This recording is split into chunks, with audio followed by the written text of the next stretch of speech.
The call is out for local brewers and distillers to craft a beverage showcasing Colorado-grown grain. The winning recipe will earn a $4,000 micro-grant from a Colorado-based nonprofit. This edition of the Local News Network is brought to you by the Payroll Department and Sirius Texas Barbecue. I'm Connor Shreve. The Brewers and Distillers microgrant program is the brainchild of the Colorado Grain Chain, a nonprofit dedicated to growing Colorado's grain economy and community. Co-chair Nels Rowe hopes the microgrant program works as a catalyst for more local producers to consider their Colorado grain community more often. Our goal is to also develop a grain community in Colorado and support small growers, support the development of appropriate to place grains, grains that have a much smaller impact on the environment.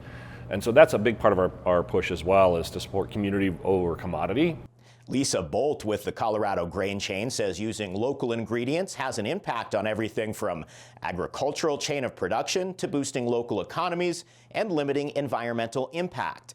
But she says the microgrant program will also simply show off Colorado's bounty.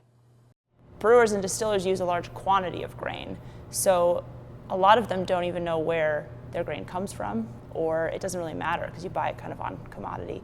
But Colorado has incredible agriculture and really, really wonderful grains. So using brewers and distillers as a way to highlight and showcase Colorado grains.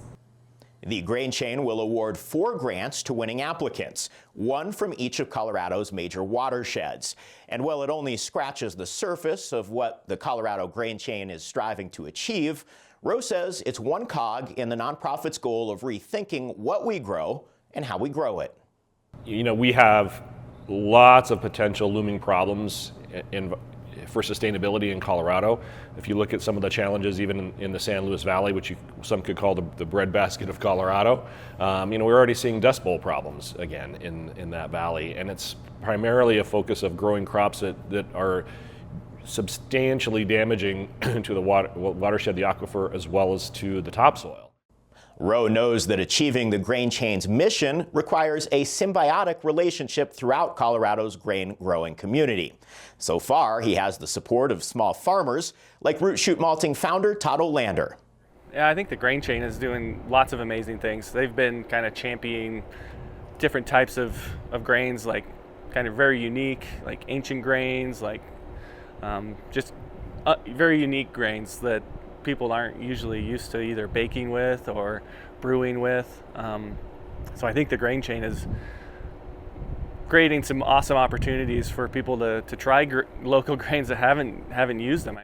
While winning entries might focus on fun or off-the-wall ideas, Bolt says winners will also have to collect some data from whatever grains they end up using. She wants to build a more comprehensive resource for Colorado grains. One of the requirements of the grant, the microgrants, is that throughout the process we want brewers and distillers gathering qualitative and quantitative data so that at the very end we'll have small reports that we can write about the grain that's the focus of the study. The application deadline is May 29th, and you can find details on the Colorado Grain Chain website. Bolt says Colorado Grain Chain members are available to help step you through the application process. Details on this and other stories are available at durangolocal.news. Thanks for watching this edition of the Local News Network. I'm Connor Shreve.